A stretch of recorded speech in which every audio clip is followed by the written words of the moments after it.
Good afternoon, ladies and gentlemen. We are here for another edition of the Quick Recorder Dialogues. Today, our spotlight is on the Tigers of Edward Waters College. And to introduce our guest today, we will have the Senior Bishop of the African Methodist Episcopal Church and Chairman of the Board of Edward Waters College, Bishop Adam Jefferson Richardson. Bishop Richardson. Thank you very much, Editor Thomas. Good afternoon, everybody. And as always, I'm happy and honored to join you in this important work of the Christian Recorder of the African Methodist Episcopal Church, and to thank you, Editor Thomas, for this initiative and for your energetic and creative approach to leading this historic periodical. It is also my great honor to present our speaker and special guest, Attorney A. Zachary Faison, Jr., the 30th president of Edward Waters College. And while this is his first presidency, he comes to the office with a plethora of experiences in administrative and leadership roles in higher education in the HBCU context, most recently serving as the General Counsel and Vice President of External Affairs at Tuskegee University.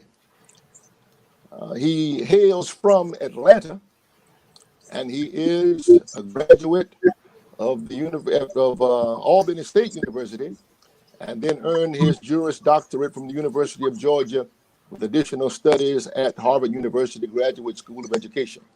He is wonderfully married to Mrs. Tysa L. White Faison, who serves so ably and graciously as our First Lady at Edward Waters College. We are proud of the presence that President Faison brings to the city of Jacksonville for keeping Edward Waters College relevant in our city and in our state, and then watching the swift evolution of significant innovation and renovation, progress, and change in all the markers of presidential leadership.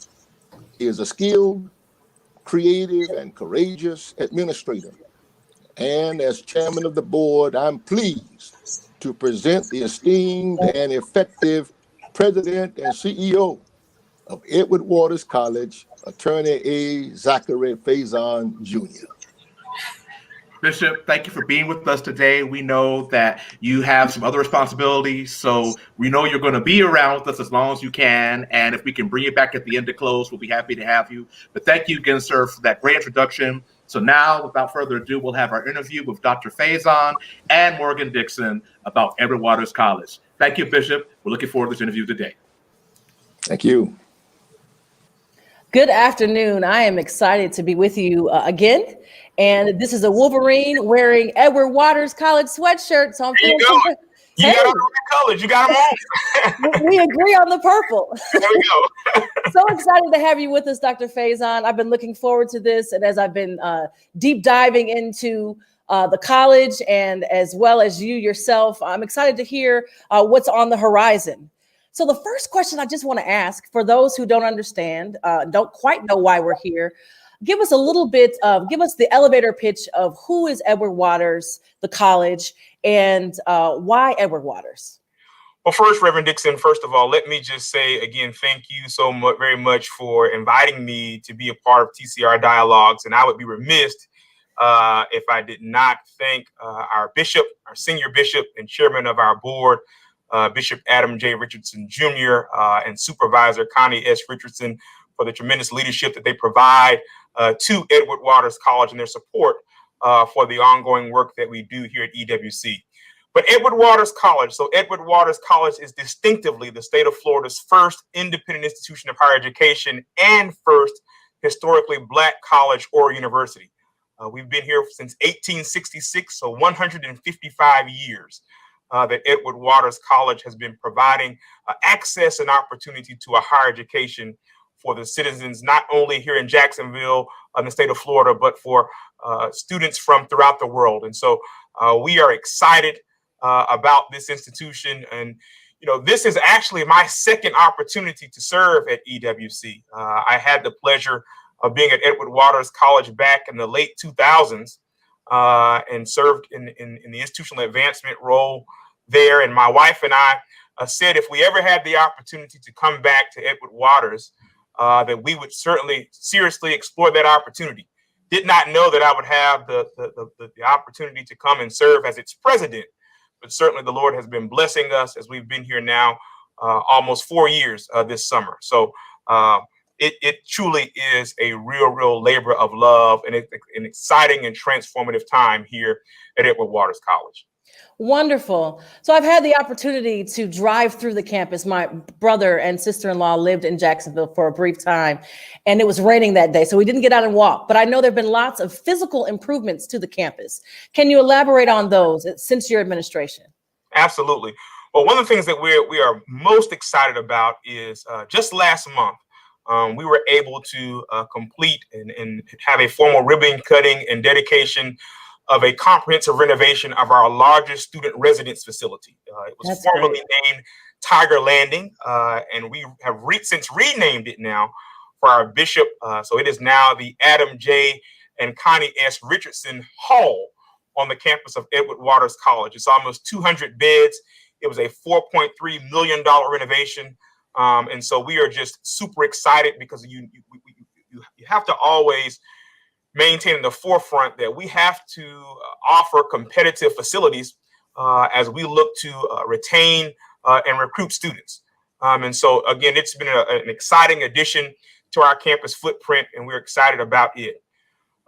One of the other physical improvements that we've had, we're about 95% complete with our first on-campus community field and stadium at our campus. And so we are really excited about that. It was an over $4 million project.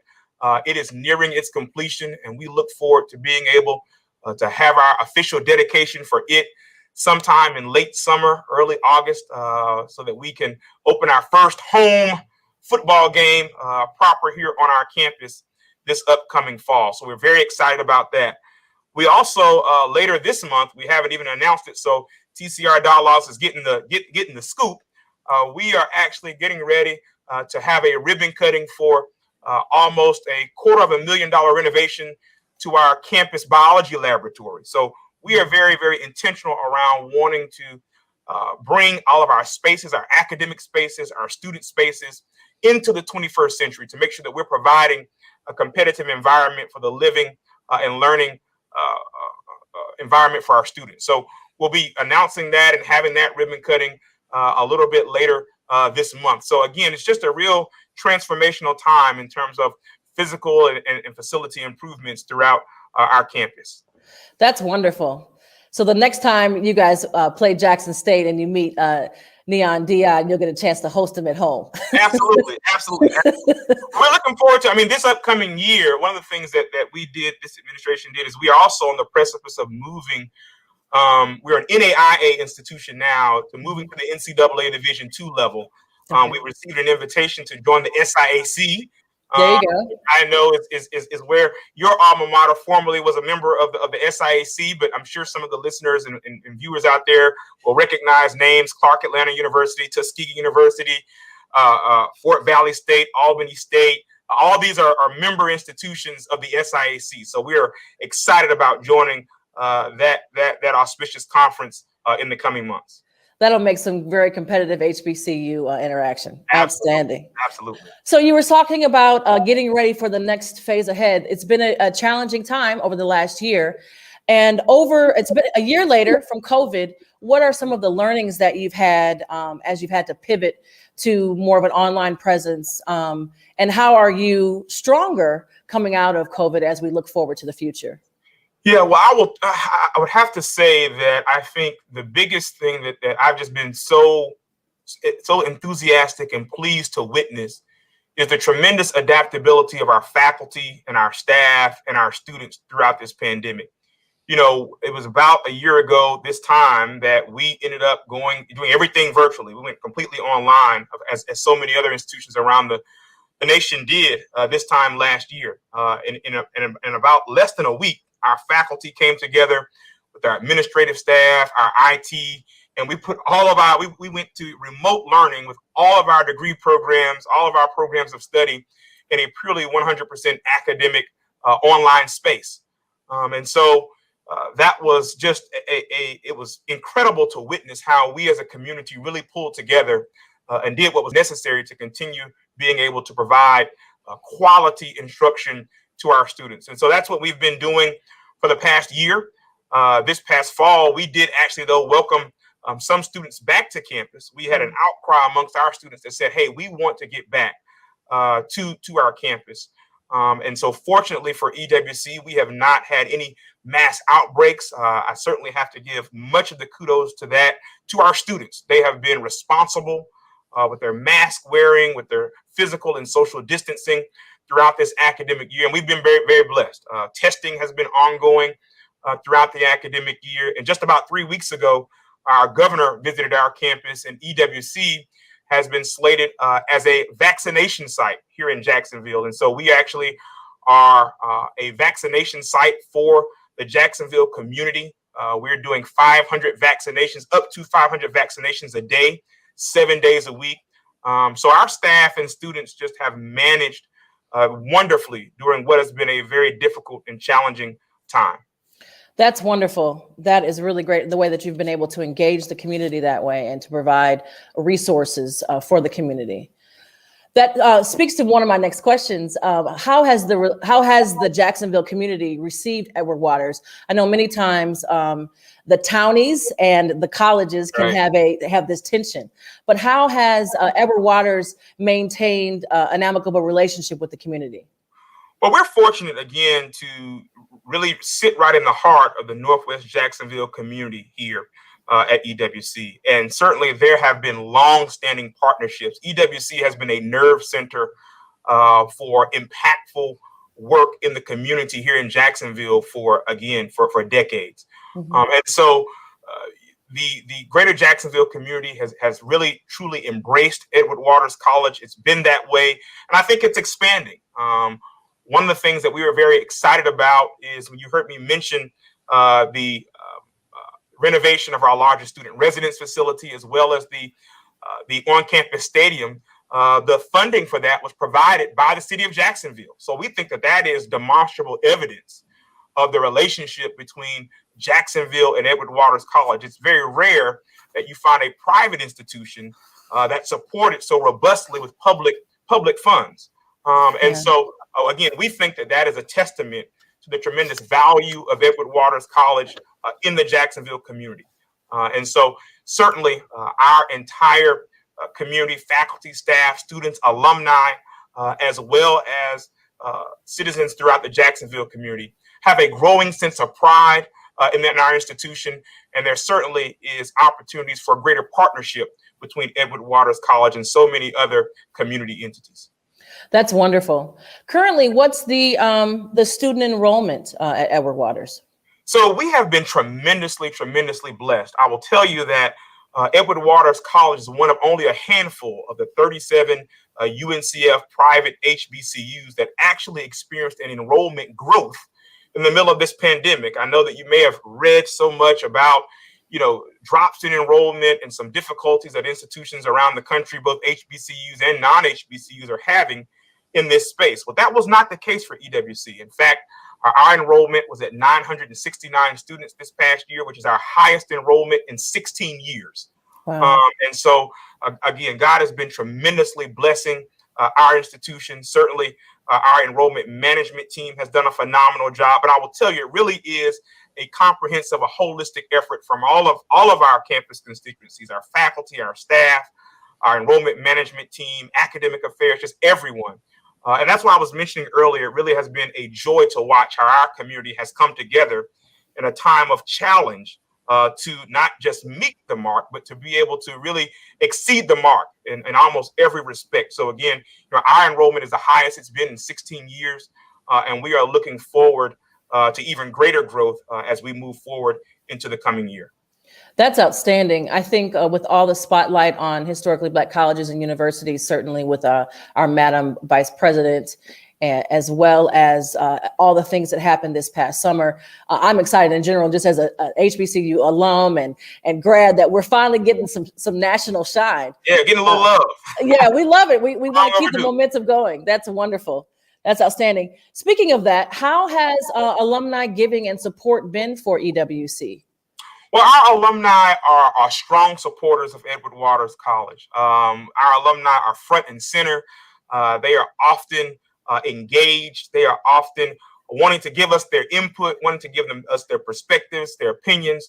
And we certainly are working with them, continuing to work with them so that we can increase alumni giving and support. That is an area that we can do better, but I am confident and encouraged by some of the synergy that I'm seeing from our alumni leadership with regard to helping really to support the forward advancing trajectory of our institution on the whole. That's outstanding. I know that can always be a little bit of a tension because the alumni have a lot of opinions. Yeah. We certainly do. Which we appreciate. We want their input, and they have a right to have some opinions. They've vested and invested here, but we need some dollars to go along with that opinion. I always say, a vision without provision is simply an illusion. So you can give me all the vision that you want, all the ideas that you want, but we need some provision to go with that vision so that we can bring some of these ideas that we have to fruition and bring them to reality. So I'm encouraged by the work that I see our alumni doing. That's outstanding. And how do you see this new administration now that we've shifted to ones who value education and facts and science and research? How do you see this administration being able to help EWC achieve the goals and vision that you have for the college and move the college forward? And how are they being more supportive from a presidential perspective? Well, thus far, we've been very pleased by the support of the new administration. I can say, at least for Edward Waters College, that there were some recent announcements around additional funding that will come directly to our students in terms of emergency grants that are desperately needed for our students. Many of our students are first generation. High proportion of them are Pell eligible students, and there have been some significant financial challenges for our students, and certainly through UNCF and their advocacy and our direct advocacy as an institution with the new administration, we are seeing, although it's still in its infancy stages, the administration, we are seeing already they're really doubling down in their support for historically Black colleges and universities, and certainly for Edward Waters College. So we're excited about the future under this new administration. That's wonderful. That's exciting to see how things are going to shake out. Absolutely. I think it does not yet appear what we all shall be. So you said you've been at EWC formally in this role as the 30th president for 4 years. Over the course of your administration, there have probably been some highs and lows, some opportunities for growth. If you did your own SWOT analysis of how things have shaken out, which programs and initiatives are you most proud of? Wow, there are a number of which I'm very proud. I think that our financial positionality is something that I'm very proud of. When this administration took the helm back in 2018, we were facing some very significant and exigent financial challenges, and we've been able to turn the corner. The end of last fiscal year was the first time in many years that our institution actually finished the fiscal year in the black. We're looking to do that again this year. So we're very excited about that. We also are excited about the fact that we are right in the midst right now of the promulgation of new academic programs at our institution, 3 at the undergraduate level in forensic science, social science, as well as computer and information science. And then the onboarding that we're all just ecstatic about, which will be the onboarding of our first master's degree program, which we intend to be a master's degree program in business administration. As a matter of fact, our academic affairs and our IE team just finished literally last Monday submitting the substantive change, level change document to our accrediting body, SAC-COC, to bring about the master's degree in business administration and the level change. And so that document has been submitted to SAC-COC. We are all waiting now with bated breath for their decision in June. And we're going to go ahead and pray and claim those things as though they were, that they will we meet their approval with regard to our submission, and we'll be able and positioned to offer our first master's degree program, which will be the MBA. It'll be 100% online starting this fall. And then, of course, pursuant to that, after 155 years, then Edward Waters College will at long last move to Edward Waters University. So Praise God. We are very, very, very excited about that. And it's something that we're very, very proud of. So there are a number of things. I mean, I could talk about our honors college that we've onboarded here at our institution, which is really, really helping us to be able to recruit a highly competitive, very, very academically prepared and academically excellent student. We will be entering into our third cohort of our honors college here at EWC. Our first cohort, the average grade point average was a 4.0 and almost 1,200 on the SAT. So we're doing a lot with regard to really increasing our competitive profile as an institution, and then buttressing student success. At the end of the day, it's all about the success of our students. So we're very excited about the strides that we're making with regard to student success, enrollment, campus facilities upgrades that you mentioned, our financial positionality.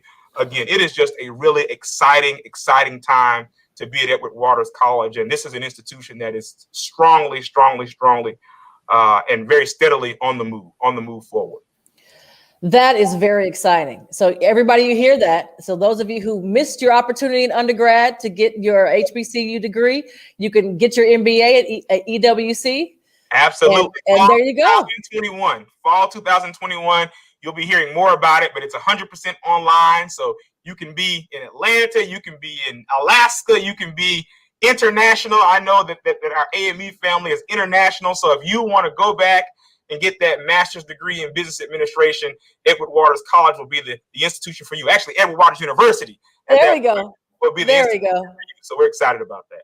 That is very exciting. That is wonderful. I would like to, next I'd like to just shift slightly and just ask if, this is a dream question. I'll throw this out there. If money were no object and you could achieve your most lofty goals, what would be your first move as the captain of the ship at EWC? That is easy. If money was no option, I'd like for all of our students to be able to attend our institution, tuition and room and board free. Often I was on a call earlier today, and institutions like EWC and HBCUs often get the question, well, why do your retention rates look like this? Or why do your graduation rates look like this? And most of the time, I'm able to respond to that by helping them to contextualize their inquiry. When you serve a population of students, again, that are overwhelmingly first generation, that overwhelmingly are coming from some financial challenges, our data and our research says to us that it's not that our students are not academically excelling. It's not that they're not prepared. It's not that they are not making the grades or not making the mark. Most of our students have to stop out because of financial challenges, financial impediments. They don't drop out, they stop out. So if money were no object and I could just have all the money in the world, what I would do is be able to utilize those funds to keep our students in school. I would assure you that if money were no object, you'd see our graduation and retention rates soar because our students would be able to continue their programs of study without any kind of financial impediment. So if money were no object, that's what I would do. But I can share that we're already making some strides in that regard.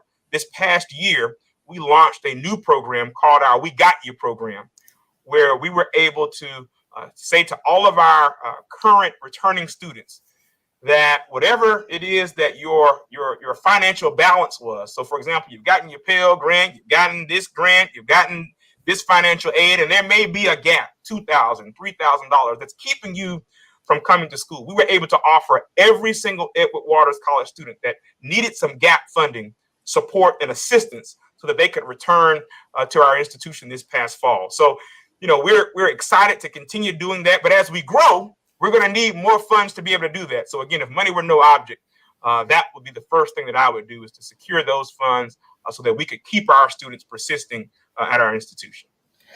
That's outstanding. That was something that always was a sore spot for me when I was at Morris Brown. We would have these great relationships with friends, and then they wouldn't come back to school. Right. First semester, you'd see everybody, and then second semester, a couple more fell off, and then the next year, and so on. So that's pretty great. It's financial.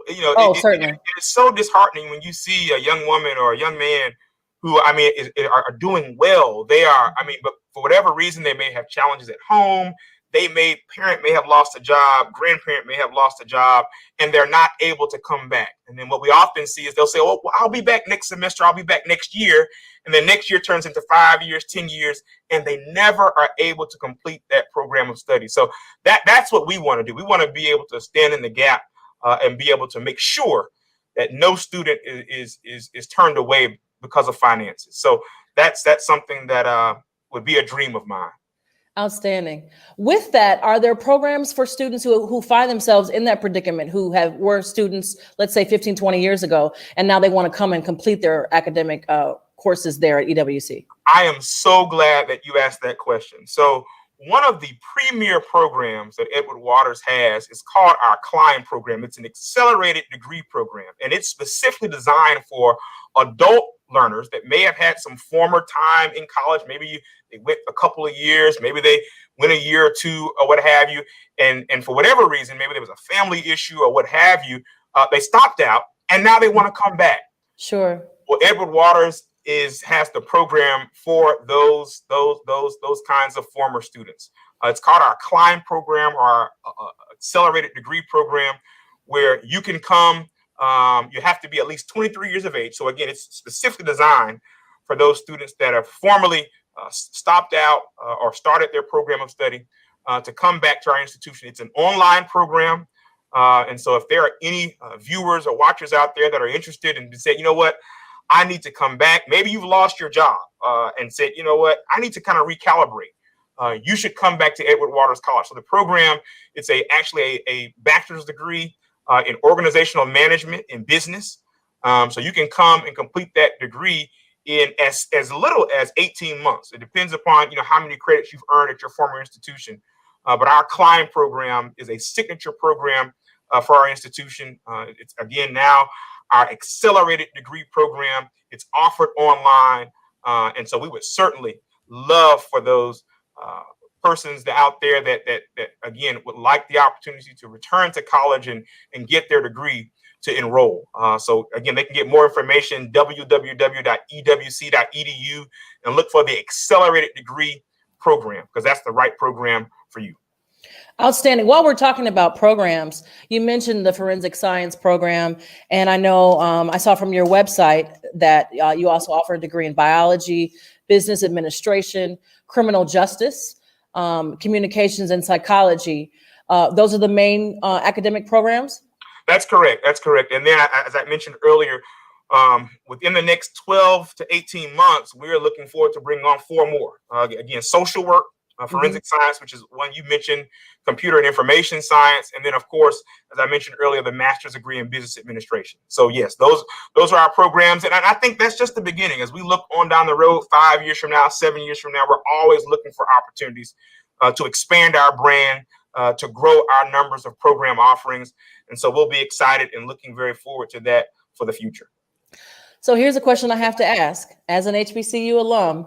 What systems are in place to make sure that the financial solvency of the college is intact? Because many times we come out with strong intentions and great efforts in the right direction, and then along the way things get steamrolled. I think that to your question, it really starts in my seat and in the CFO seat. One of the things that I was taught by my parents and even my grandparents is, son, you can't spend what you don't have.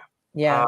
So when you talk about fiscal solvency, and I've shared this with our cabinet, with our faculty and our staff, that we can't shirk making the tough decisions. That's why it has to be all of our responsibility, with regard to enrollment.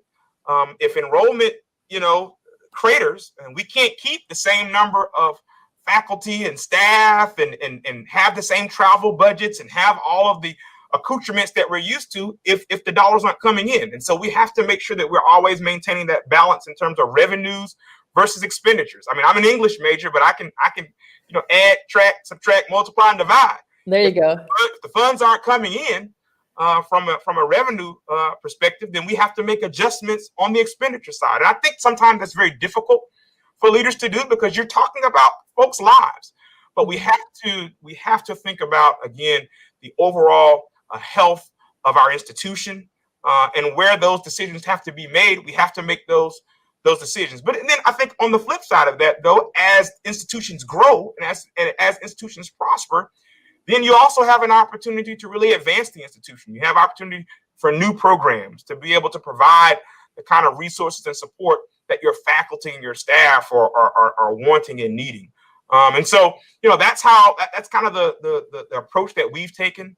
And we talk about accreditation for our institution. Our accreditation was fully reaffirmed back in 2015, and we come up for our decennial review in 2025. So EWC is fully accredited. We just submitted our 5th year interim report back in September of 2020. And so we are excited about the future and confident with regard to our continuing accreditation. That's outstanding. That is good to know that everyone who currently is matriculating, and even those who would like to, will have an institution to come to for generations to come. Absolutely. What is your vision as the president? You've been there for 4 years and with no immediate plans to leave, prayerfully. Absolutely. No. What is your vision for Edward Waters College, and where do you see it in the next 5 years? And then how do you plan to get there?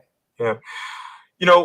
When I took the helm here at EWC, you get that question, what's your vision? What's your vision? What's your vision? And at my first opportunity to address our students, our faculty and staff, my response was that a vision, it should not be dictated. It should be one that's collectively cultivated.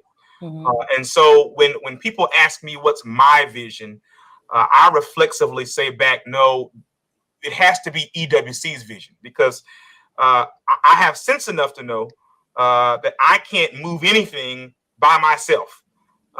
If in fact a vision is going to be achieved, it has to be something that has buy-in from our students, our faculty, our staff, our alumni, our board, and everyone. We have to have everyone moving in the same direction.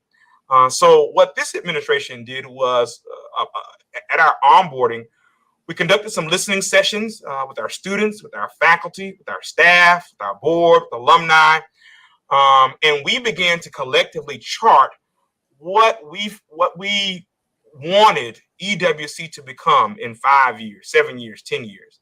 And what came out of that was a strategic plan that we have aptly named Eminence 2025.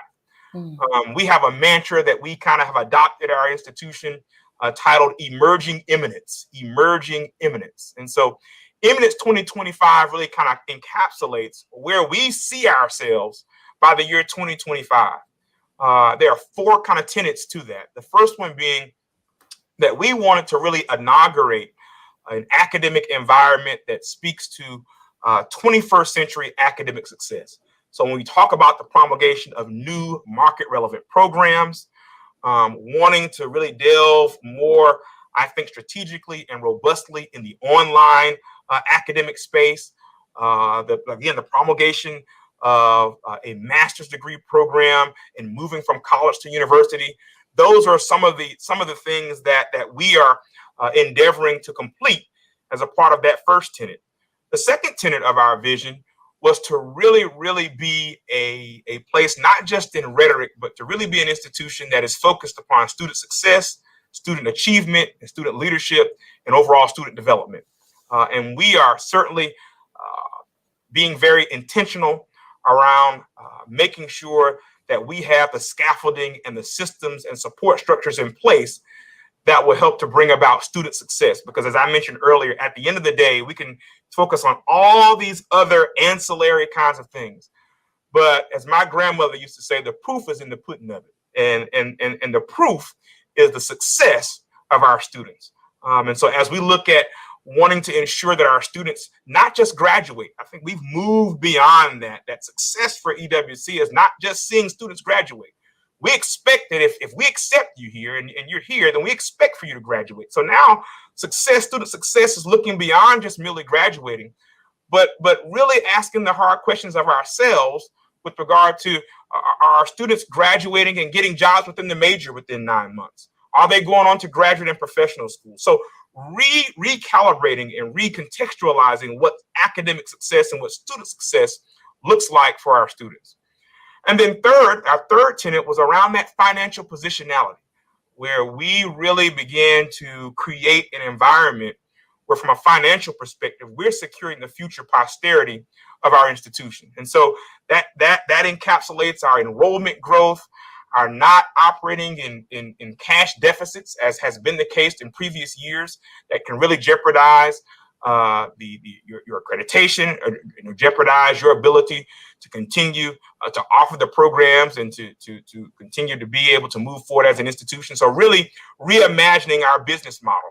And in many respects, we've done that. We've made strategic investments in our enrollment management team, because as a private institution, we are enrollment driven. So we had to invest in a very strategic way around the money-making centers, is what I like to call them, at the institution. And certainly for EWC, enrollment and recruitment is our #1 revenue generator. So really reimagining that business model. And so we've begun doing that. We've made strides in that area, but it's a continuous process.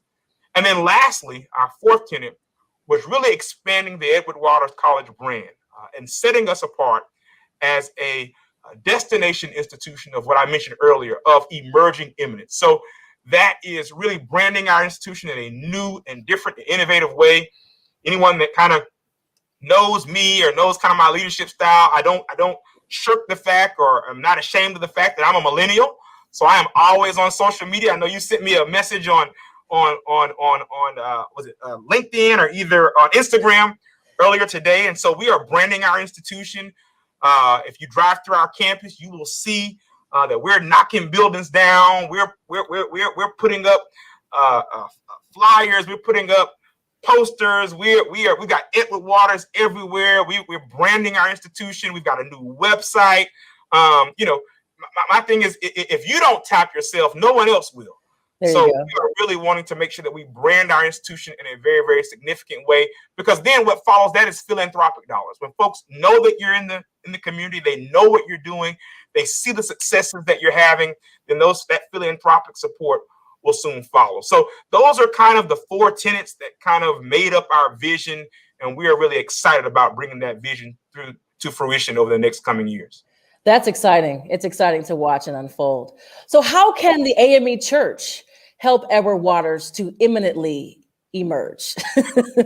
Wonderful, wonderful. Well, let me first say that, and I think it's just incumbent that I say how thankful we are to the AME Church for our founding, for our continued persistence, because the AME Church is our largest supporter. But certainly, as I say to so many of the parishioners when I have an opportunity to visit churches in our district here in Florida in the 11th district, is send us your students. There you go. Send us your students. And of course, I'm in Florida, so there's Rattlers here and there's Wildcats down at Bethune.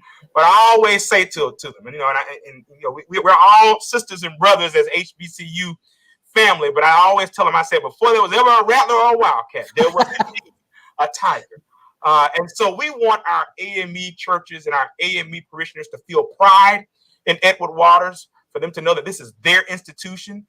They have something to be proud of. We don't mind touting the fact that Edward Waters is now the largest of the four-year college and universities of all of our AME schools. We're the largest. Wow. And so we are growing. That's something to be proud of, have pride in. And we certainly would like for our AME church sisters and brothers to continue supporting us by sending them our students. That's the #1 thing that I am always pushing our folks to do. Send us your daughter, send us your son. We will make you proud. We will support their success. You can be assured that if they come to Edward Waters College, they will leave here in a better place than when they came. So send us your young people. There you go. Wonderful. I want to take this opportunity to thank you, Dr. Faison, for taking the time to spend with us and to just share about Edward Waters. I don't think a lot of people know about Edward Waters, to be perfectly honest. I was wearing the sweatshirt today and running some errands this morning, and I got a couple of looks.